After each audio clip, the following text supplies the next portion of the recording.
Welcome to MB academy.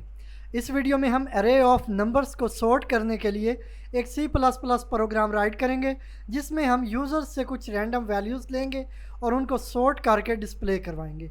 तो चलते हैं डेव C++ में। यहाँ पे मैं शार्प इंक्लूड के साथ हेडर फाइल IOStream इंक्लूड कर लेता हूँ और इसके बाद statement using name space std और इसके बाद चलते हैं मेन में इंट मेन और इसकी बॉडी। तो यहाँ पे हम एक वेरिएबल डिक्लेयर करते हैं और इसका नाम हमने साइज़ रखा है और यहाँ पे एक स्ट्रिंग शो करवाते हैं एंटर साइज़ ऑफ एरे। तो हमने यूज़र से एरे का साइज़ गेट करना है कि वो से कितना साइज़ रखना चाहते हैं। तो सी इन को हम असाइन कर देंगे यही जो साइज़ का हमने वेरिएबल डिक्लेयर किया है। तो इसके बाद यहाँ पे हम एक एरे बनाते हैं और उसका नेम वैल्यू रखा और उसका साइज़ जितना भी यूज़र से अभी नेम हमने साइज़ हमने गेट किया है वो इसे असाइन कर देते हैं। और इसके बाद वैल्यूज़ गेट करने के लिए कि एरे में जितनी वैल्यूज़ गेट करनी है तो उसके लिए हम यहाँ पे फॉर लूप यूज़ करेंगे। इंट आई को 0 असाइन किया और जितना साइज़ है उसके अकॉर्डिंग इसको चलाया और इसमें अब हम ले लेते हैं एक पहले स्ट्रिंग डिस्प्ले करवाते हैं। तो मैं यहाँ पे करता हूँ एंटर वैल्यू। तो यहाँ पे हम एक सीक्वेंस में देंगे i+1। तो ये 1 2 3 4 जितना भी साइज़ होगा उसके अकॉर्डिंग ये एक सीरियल चलती जाएगी। तो यहाँ पे हम गैप दे के इसके सामने वैल्यू गेट कर लेंगे। तो यहाँ पे cin तो यहाँ पे वैल्यू i। तो इस तरह हम step by step value gate करते जाएंगे और इंडेक्स में सेव करते रहेंगे। तो मैं ये ज़रा फिर से डिफ़ाइन कर दूं। यहाँ पे हमने वेरिएबल लिया साइज़ का और हमने यूज़र से साइज़ गेट कर लिया और इसके बाद एक एरे बनाई वैल्यू के नेम की और इसे जितना भी साइज़ था वो इसे असाइन कर दिया जो कि इस वेरिएबल में सेव है। इसके बाद हमने इस साइज़ के अकॉर्डिंग लूप चलाई जहाँ से जो कि हमने 0 से स्टार्ट की और जितना साइज़ था उसके अकॉर्डिंग हमने लूप चलाई है और i++ step by step increment होता रहा और हम step by step value gate करते रहे और हमने इनको सेव कर लिया एरे में। तो चलते हैं इसको सेव कर लेते हैं। तो मैं इसको रन करके ज़रा चेक कर लेता हूँ। तो मैंने नाम रख लिया इसका सॉर्ट एरे। अब इसको F9 के साथ हम कंपाइल कर लेते हैं। तो ये कंपाइल हो चुका है, एरर कोई नहीं है, तो ये रन हो गई। तो अब हम यहाँ पे साइज़ देंगे 4 और यहाँ पे अब step by step values enter करेंगे। तो ये मैंने कुछ वैल्यूज़ एंटर कर ली हैं। तो ये अब रैंडम वैल्यूज़ हैं। नेक्स्ट जो हमारा स्टेप होगा वो हम इनको सॉर्ट करेंगे डिसेंडिंग ऑर्डर में, मतलब 1 2 3 4 इस तरह से हम इनको सॉर्ट करेंगे। तो चलते हैं नेक्स्ट हम। तो इसके लिए हम यहाँ पे एक और लूप चलाएंगे। तो ये मैं यहाँ पे यूज़ कर लेता हूँ। आप चाहें तो एक सेपरेट फंक्शन बना के बाद में मेन में उसे कॉल कर सकते हैं। तो फॉर इंट i 0 असाइन किया और इसे चलाया कितना हमने साइज़ -1। तो ये मैंने क्यों किया ये मैं अभी आपको समझा देता हूँ। इसके बाद i++ तो यहाँ पे ये हमने साइज़ -1 इसलिए किया है कि ये 0 से स्टार्ट होगी क्योंकि एरे में 0 से इंडेक्स स्टार्ट होते हैं। तो ये कितनी चलेगी, जितना भी साइज़ होगा उससे एक स्टेप कम ये चलेगी। इसके बाद इसमें हम एक और लूप नेस्ट करते हैं। उसका नेम हमने इंट j रखा और उसे हम असाइन कर रहे हैं i+1। अब ये हमारी जो एरे होगी ये 1 से स्टार्ट होगी, 0 से नहीं होगी। इसके बाद जितना साइज़ होगा उतनी चलेगी और j++ इंक्रीमेंट होता रहेगा।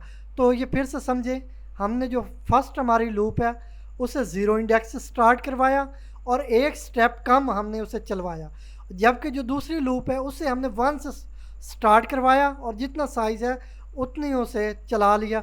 तो इनकी जो जितनी इटरेशन होगी वो इक्वल होगी।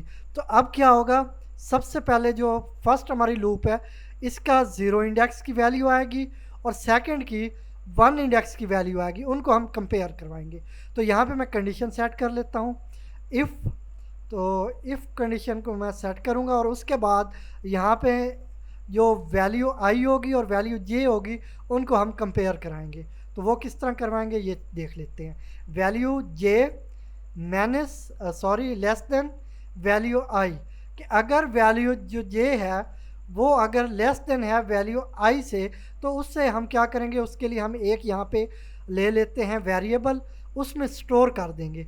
अगर वो वैल्यू वैल्यू आई से कम हुई तो मैं यहाँ पे फिर आपको बता दूँ, ये 1 से स्टार्ट हुई, जबकि हमारी जो पहले वाली लूप है वो 0 से स्टार्ट हुई।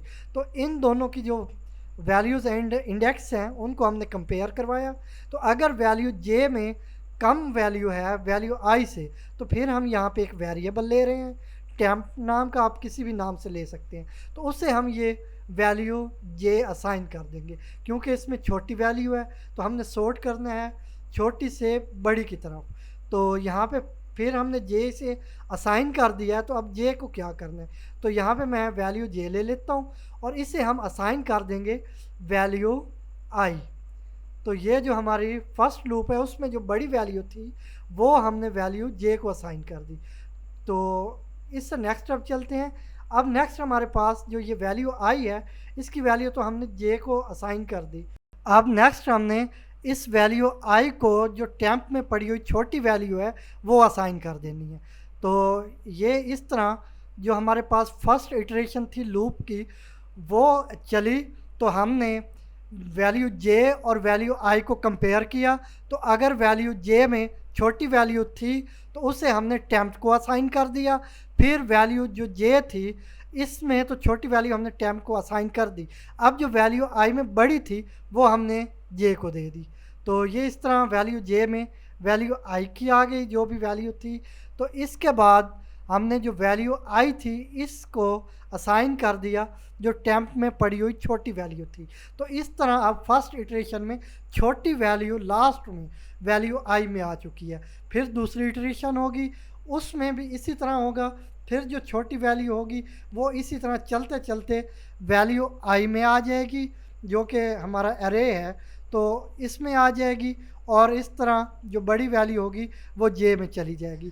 तो ये एक तरह से सॉर्ट होती जाएगी और ये सॉर्टिंग छोटी वैल्यू से बड़ी वैल्यू की तरफ होंगी। तो चलते हैं, इसके बाद इसको डिस्प्ले करवा लेते हैं हम। इसे डिस्प्ले हम करवाएंगे लूप से बाहर जाके। तो चलते हैं लूप से बाहर। तो मैं यहाँ नीचे आके मेन में आके तो यहाँ पे मैं स्ट्रिंग डिस्प्ले करवाता हूँ सॉर्टेड वैल्यूज़, और इसके बाद एंडर ले लेते हैं और इससे ऊपर भी हम एक लाइन ब्रेक कर लेते हैं ताकि एक लाइन का गैप हो। तो सी आउट एंडर यूज़ कर लिया। इसके बाद अब फिर से हमने डिस्प्ले करवाने के लिए भी लूप चलानी होगी क्योंकि ये एक से ज़्यादा वैल्यूज़ हैं। तो यहाँ पे फॉर इंट आई को हम 0 असाइन करेंगे और आई लेस देन साइज़ और आई प्लस प्लस। तो ये 0 से स्टार्ट होगी और जितना साइज़ होगा, मतलब 10 है तो ये 9 तक जाएगी, तो 0 से 9 तक जाएगी, तो ये 10 टाइम ही इटरेशन होगी इसकी। तो यहाँ पे हम सी आउट वैल्यू आई कर देते हैं, तो ये स्टेप बाय स्टेप डिस्प्ले होती जाएंगी। तो हम यहाँ पे इनको सेपरेट करने के लिए कॉमा यूज़ कर लेते हैं। तो यहाँ पे मैंने कॉमा यूज़ कर लिया। अब हमारा ये प्रोग्राम कंप्लीट हो चुका है। तो इसको हम कंपाइल और रन करते हैं। अब यहाँ पे साइज़ देता हूँ तो 8 एंटर करता हूँ।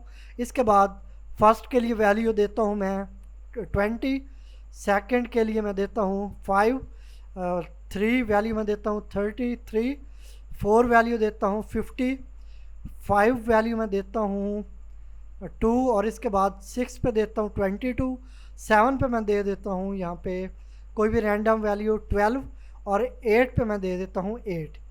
तो अब इन पे हम एंटर प्रेस करते हैं तो यहाँ पे सॉर्टेड वैल्यूज़ आ चुकी हैं 2, 5, 8, 12, 20, 22, 33 और 50।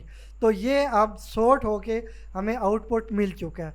तो इस तरह आप एरे में जितने भी नंबर्स हों उनको सॉर्ट करने के लिए एक C++ प्रोग्राम राइट कर सकते हैं। तो आई होप इसकी आपको बहुत अच्छे से समझ आई होगी और ये वीडियो आपके लिए काफ़ी यूज़फुल होगी।